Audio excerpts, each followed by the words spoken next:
जय हिंद दोस्तों। आज हम लोग जो एक नया क्वेश्चन लेकर के आया हूं, जो कि आपके हर एक एग्ज़ाम के लिए बहुत ही अच्छा होता है, खास करके एनटीपीसी एग्ज़ाम के लिए। चाहे एंट्रेंस एग्ज़ाम दे रहे हैं तो उसके लिए काफ़ी ज़्यादा ही इंपॉर्टेंट क्वेश्चन है। यह साइंस का क्वेश्चन मैंने उठाया है आप लोग के बीच में, तो इसलिए चलिए शुरू करते हैं आज इस वीडियो को।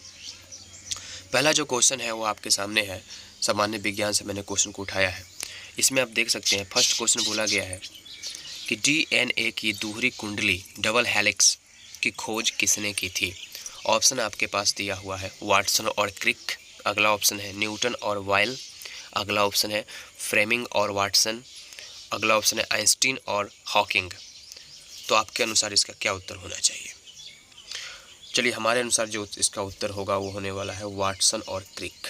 वाटसन और क्रिक एक ऐसे साइंटिस्ट थे जिन्होंने डीएनए की खोज की थी। डीएनए का फुल फॉर्म क्या होता है? तो डाईऑक्सी राइबो न्यूक्लिक एसिड। तो याद रखिएगा इस चीज़ को आप लोग, इसका डबल हेलिक्स खोज किया गया था। इसी से एक चीज़ और आता है आरएनए, राइबो न्यूक्लिक एसिड। ठीक है, चलिए अगला जो क्वेश्चन है वो देखते हैं हम लोग। दूसरा क्वेश्चन है जो कि काफ़ी ही ज़्यादा पूछा जाता है, वो क्वेश्चन है आपके बीच में, वो है शुद्ध जल का पीएच मान क्या होता है। शुद्ध जल जो हमारा होता है, पीने वाला जो पानी होता है, उसका पीएच वैल्यू कितना होता है। तो ऑप्शन आपके पास दिया हुआ है 5, 7, 9 और 11। आप क्या दीजिएगा इसका ऑप्शन? तो इसके लिए आपका आंसर जो होना चाहिए वो 7 होना चाहिए। मतलब पानी जो होता है उसका पीएच वैल्यू 7 होता है।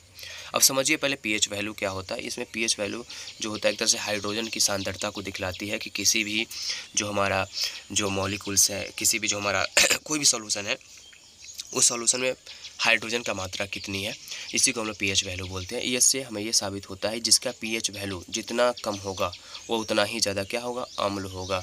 दिमाग में बैठा लेना है, जो अम्ल का मतलब जिसका पीएच वैल्यू बहुत कम हो। जैसे हमारे पास एक तरह के ऐसे लाइनिंग होता है, अगर इसको हम 7 मान लेते हैं, ठीक है, तो आप एक चीज़ ऑब्जर्व करेंगे, आप देखेंगे कि अगर इसका वैल्यू 7 है तो 7 से जब इधर जाएंगे 8, 9, 10 ऐसे जाएंगे तो इधर का जो इस साइड में जो होगा आपका भस्म का कंसंट्रेशन को दिखलाता है। इधर जब आप आगे पीछे की तरफ जाएंगे तो इधर आपका जो होता है एसिड के कंसंट्रेशन को ऑब्जर्व करता है। मतलब अम्ल जो होता है वो 7 से कम होता है और भस्म जो होता है वो 7 से ज़्यादा होता है, और जो बीच में होता है वो न्यूट्रलाइज होता है, इसलिए हमारा जल जो है न्यूट्रलाइज होता है। ठीक है, चलिए अब अगला क्वेश्चन देखते हैं। अगला क्वेश्चन जो है आपका वो है ऑक्सीजन से रिलेटेड। ऑक्सीजन गैस का औद्योगिक प्रयोग किस स्थिति में होता है?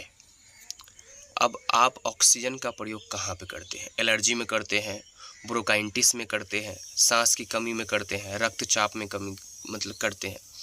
अगर हम बात करें तो अगर जब आप हॉस्पिटल में जाते हो, जब आप बेड पे सोए हुए होते हो, कोई इंसान किस हो जाता है बाय द वे, तो उस टाइम पे देखिएगा लोग, डॉक्टर जो है उसको सांस की कमी के सेंस में जो होता है ऑक्सीजन का सबसे ज़्यादा यूज किया जाता है। हालांकि बाकी यूज भी होता है लेकिन सबसे ज़्यादा यूज यहाँ पे होती है। अगला जो ऑप्शन है आपके पास फिलामेंट के बारे में बताया गया है कि बल्ब के फिलामेंट में बल्ब में फिलामेंट किसका बना होता है। तो यहाँ पे ऑप्शन जो है वो कार्बन का बना होता है, सिल्वर का बना होता है, टंगस्टन का बना होता है, कॉपर का बना होता है। तो आप किसका आंसर दोगे?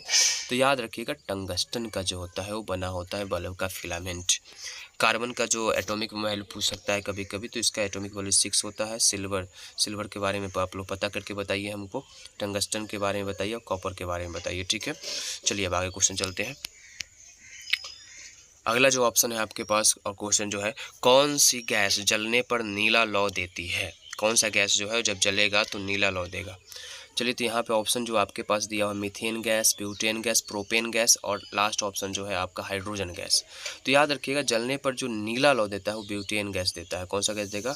ब्यूटेन जब जलेगा तो नीला जलेगा, नीला देता है। ठीक है, ब्यूटेन गैस चलता है तो नीला गैस लौ देता है। ठीक है, चलिए अगला क्वेश्चन देखते हैं। अगला क्वेश्चन आपके मैथ से आ गए हैं कुछ क्वेश्चन, तो इसे हम लोग थोड़ा देख लेते हैं। मैथ का क्वेश्चन है जो है, ऑप्शन क्वेश्चन दिया हुआ है, एक व्यक्ति 60 किलोमीटर की दूरी 6 घंटे में तय करता है।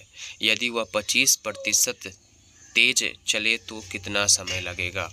आपका जो इसका ऑप्शन है वो है 4 घंटे 8 मिनट, 5 घंटे, 5.5 का मतलब 5.5 घंटे, और 6.25 का मतलब हो गया 6 घंटा 15 मिनट। ठीक है, तो चलिए यहाँ पे देख लेते हैं क्या आंसर होगा इसका। तो सबसे पहले 60 किलोमीटर जो है वो कितना देर में जा रहा है, तो 60 किलोमीटर जा रहा है 6 घंटा में। इसका मतलब जो है उसका स्पीड जो है वो स्पीड कितना होगा उसका, तो स्पीड उसका हो जाएगा आपका 10 किलोमीटर पर आवर। 10, इसका स्पीड कितना हो जाएगा, इसका स्पीड हो जाएगा आपका, इसका स्पीड हो जाएगा आपका 10 kilometre per hour, 10 kilometre per hour. अब आगे देखते हैं, आगे क्वेश्चन के कारण समझते हैं। यदि वह 25% तेज चले तो कितना समय, 25% का मतलब है पहले वह जो था वो 10 किलोमीटर पर आवर के स्पीड से जा रहा था, और वो 25% और बढ़ जा रहा है। इसका मतलब वो 12.5 किलोमीटर पर आवर के स्पीड से क्या होगा, चलेगा। 12.5 किलोमीटर पर आवर के स्पीड से चलेगा, और हमको जाना कितना है, 60 किलोमीटर। तो पहले 6 घंटा लग रहे थे, तो अब सिंपल सी बात 6 घंटा से कम लगेगा, ठीक है। तो ऑप्शन डी तो होगा नहीं, ठीक है। अब ऑप्शन हमारे पास बचता है 3 को। चलिए देख लेते हैं। तो 12.5 से अगर आप 60 में डिवाइड करिएगा, अगर आप 60 में डिवाइड करते हैं, 60 में अगर आप 12.5 से डिवाइड करिएगा, 60 में अगर आप 12.5 से डिवाइड करिएगा तो कितना होगा, इस पॉइंट को यहाँ हटाएंगे तो 600 हो जाएगा। आप इसको काटिएगा, तब काट दीजिए, कितना से काट सकते हैं इसको, दोनों को काटना चाहेंगे तो कितना हमारे पास आंसर होगा, ये आप लोग समझ के बताइए। चलिए देख लेते हैं। सबसे पहले अगर आप मारते हो इसको, इतना समय तो लगाना नहीं है एग्जाम में, ये आप लोग को सोचना पड़ेगा। तो इसका आंसर जो होने वाला है वो होने वाला है, मारो जैसे 5 यहाँ पे ना 5 से काटोगे तो 12 पंचे 60, ठीक 120, और इसको 5 से काटोगे तो 25 5 125। अब देखो काट करके लगभग जो आ रहा है नहीं है, इसको 4 से गुना कर दो तो 25 चुका 100, इसको 4 से गुना करोगे तो 12 चुका 48, लगभग 4 18 है। तो इसका मतलब जो है हमारे पास जो इसका आंसर होने वाला है वो आंसर होगा 4.8, ठीक है। चलिए इसका आंसर ए हो जाएगा। अगला क्वेश्चन देखते हैं। अगला क्वेश्चन जो है, एक वस्तु का मूल्य 20% बढ़ाया गया, फिर 10% घटाया गया, तो अंकित मूल्य क्या होगा। देखिए सबसे पहले क्या किया गया समझिए, एक वस्तु का मूल्य को 10% बढ़ा दिया गया, 10% बढ़ा दिया गया। इसका मतलब पहले कोई सामान 100 रुपया में मिलता था, वो सामान मिलेगा 120 रुपया में, ठीक है। फिर 10% घटाया गया, अब क्या हुआ, जो 120 रुपये का जो दाम है उसको घटा करके 10% किया गया। इसका मतलब 120 में से 12 रुपया क्या कर दिया गया, घटा दिया गया। इसका मतलब अब वो सामान जो है 120 में से अगर आप 12 रुपया घटाइएगा तो कितना रुपया बचेगा, तो इसका मतलब उस सामान का दाम हो गया 108 रुपया। तो इसका मतलब कितना रुपया हो गया, 108। तो इसका मतलब वस्तु में कितना परसेंट का वृद्धि हुआ, 8% का वृद्धि हो गया। चलिए अब अगला क्वेश्चन देखते हैं हम लोग। अगला क्वेश्चन जो दिया हुआ है यहाँ पे वो है 12 24 48 96। तो आप लोग आसानी से बना सकते हो। 12 इसका मतलब ये डबल हो रहा है, इसका ये डबल हो रहा है, इसका ये डबल हो रहा है, इसका ये डबल हो रहा है, ठीक है। तो अब अगला क्वेश्चन जो है हमारा खटखट बन जाएगा। तो अब बताइए इसका ऑप्शन क्लिक होने वाला है, तो हमारे अनुसार जो इसका ऑप्शन होने वाला है 144 और 288 होने वाला है। चलिए आगे देखते हैं। एक घड़ी में 2 सुइयाँ है, 2 सुई दिन में कितनी बार एक दूसरे को काटती है। देखिए सबसे अच्छा क्वेश्चन है ये, क्लॉक से आ गया है, ऐसे दिया हुआ है, एक घड़ी है, ठीक है, इसमें 2 सुई होता है, घंटे का और मिनट का। तो बोला गया है कि ये 2 सुइयाँ कितनी बार एक दूसरे को काटती है, तो कितनी बार काटेगी बताइए। हमारे अनुसार जो है इसका आंसर क्या होना चाहिए, तो इसका आंसर सिंपल है। अगर ऐसा क्वेश्चन देता है, दिन की बात हो रही है, दिन में 12 घंटा होता है, 12 घंटा में 11 बार तो आगे पीछे करवे करेगा, ठीक है। चलिए आगे समझते हैं। यदि एक काम 8 आदमी 10 दिन में करते हैं तो 4 आदमी उसे कितना दिन में करते हैं। देखो बहुत ही ईजी क्वेश्चन दे दिया है। 8 आदमी 10 दिन में कर रहे हैं तो 4 आदमी मतलब आदमी आधा हो गया, तो काम का समय क्या हो जाएगा, बढ़ जाएगा, सिंपल सी बात है। तो जब पहले 10 दिन में हो रहा था 20 दिन में होगा। आंसर इसका जो है, आंसर सोचना ही नहीं है, डायरेक्ट आंसर बी मारिए, बात खत्म। आंसर जो है इसका क्या हो जाएगा, बी आंसर राइट हो जाएगा, बात खत्म। चलिए अगला चलते हैं।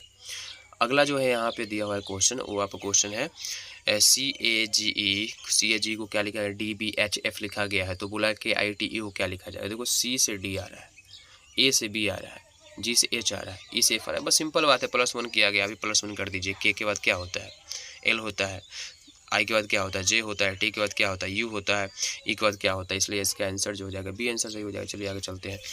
12 नंबर क्वेश्चन देखते हैं। अगर STOVE को क्या लिखा गया है, UVG देख लेते हैं। चलिए देखते हैं।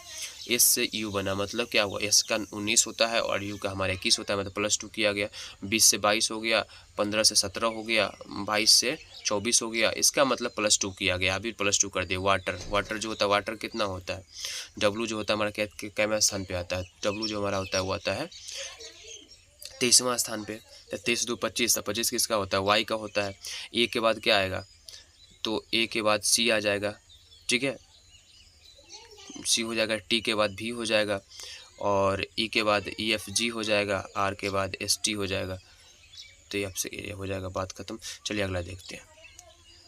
यहाँ पे एक व्यक्ति दक्षिण की ओर चलकर बाएं मुड़ता है। एक व्यक्ति है कोई जो क्या करता है, दक्षिण की तरफ चलता है। मान लीजिए ये हमारे पास कुछ इस टाइप से हम लोग बनाते हैं। ऊपर वाला नॉर्थ होता है, नीचे वाला साउथ होता है, इधर वाला ईस्ट होता है, इधर वाला वेस्ट होता है। हम अच्छा से जानते हैं। चलिए इसी के अनुसार देख लेते हैं। तो क्या हो रहा है, एक आदमी जो है दक्षिण की तरफ जाता है, तो उत्तर दक्षिण तो मतलब नीचे की तरफ आ रहा है, ऐसे करके नीचे आ रहा है, ठीक है। फिर वो दाएँ मुड़ता है, पहले बाएँ मुड़ता है। बाएं का मतलब एंटी क्लॉक घूमेगा, मतलब घड़ी के उल्टी दिशा में, तो वो इधर ऐसे चलेगा, ठीक है। फिर दाहिना मुड़ता है, दाहिना का मतलब फिर क्या, क्लॉकवाइज मुड़ता है, फिर वो ऐसे आएगा, ठीक है। फिर से बाएं मुड़ गया, फिर से बाएं मुड़ा मतलब ऐसे चला गया। अब देखो गौर से, ईस्ट की तरफ जा रहा है, पूरब की तरफ जा रहा है, ठीक है। चलिए आगे चलिए। अगला क्वेश्चन जो है इसका, अगला क्वेश्चन है, मेनू गीता से छोटी है। मेनू जो है क्या है, गीता से छोटी है। मेनू नाम मान लो मेनू है, ये गीता है, ठीक है। मेनू गीता से छोटी है, मतलब ऐसे लग गया, ठीक है। रीता मेनू से बड़ी है। रीता जो है मेनू से क्या है, बड़ी है। मेनू से जो बड़ी है वो रीता है। मेनू से बड़ी जो है वो कौन है, मेनू से बड़ी जो है वो है रीता। मेनू से बड़ी रीता है। सुमन सबसे छोटी है, तो सुमन सबसे पीछे जाएगी, तो सबसे बड़ी कौन हो गया, तो सबसे बड़ी जो है इस केस में एक चीज़ कंफर्म नहीं कर पा रहा है कि सबसे बड़ी कौन है। सबसे बड़ी गीता होगा, बात खत्म हो गई। चलिए आगे चलते हैं। सबसे बड़ी कौन होगा, गीता होगा। सबसे बड़ी जो होगा वो गीता होगा, ठीक है। चलिए आगे अगला क्वेश्चन देखते हैं।